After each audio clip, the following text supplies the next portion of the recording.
So looking at the Continental Flying Spur 09 model year chassis changes, then we've concentrated on softening off the suspension, the springs, the dampers, and also paying particular attention to the suspension bushes in order to improve the ride comfort for the occupants.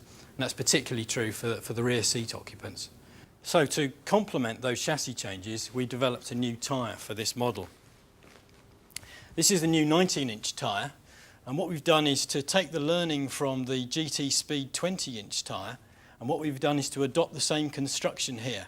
And what we found in the GT Speed development is that this construction offers improvements in both handling and steering, but also in ride comfort. So we've got a win-win situation with this new tyre.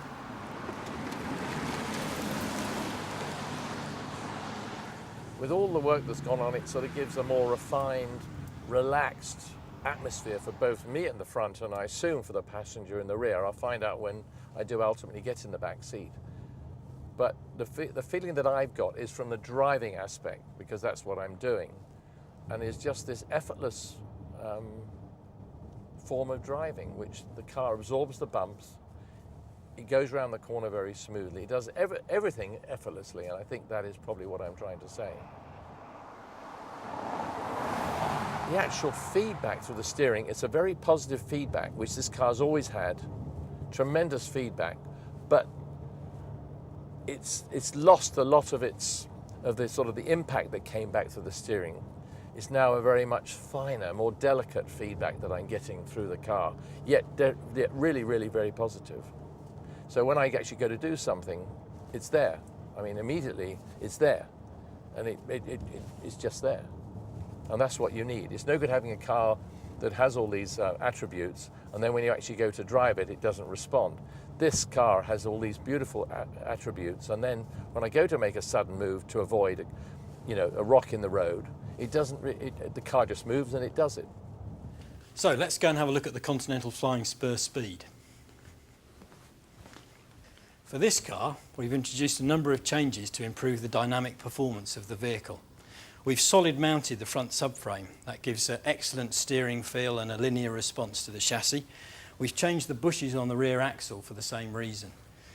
We've also lowered the ride height of the vehicle to give a better appearance, a more sporty appearance. And we've applied the GT Speed wheel and tyre combination. So this is the 20-inch wheel, which gives us an excellent sporty response and character to the vehicle. Well, as you can imagine, being a racing driver, the one thing that I always love is the ultimate in power and the ultimate in speed. And I've had just that driving this car. It's quite amazing to realize that this actually is a Flying Spur Speed.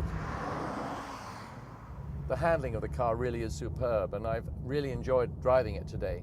But I think it's been down to the fact the engineers of the factory have stiffened the whole car up. They made it tauter. They made it a little bit more agile than it was. And this is due to the fact they created a solid mounted subframe and in fact improved the rear suspension links, which of course overall makes the car a little bit more stiffer, a little bit more stable.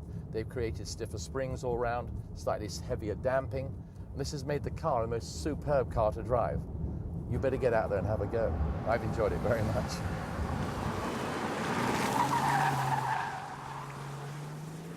So in summary, we've got two great drivers' cars, but the Continental Flying Spur Speed will appeal more to the guy for whom driving is the important thing, a guy that wants a responsive chassis. Whereas the Continental Flying Spur will appeal more to the guy for whom comfort and refinement are the important factors.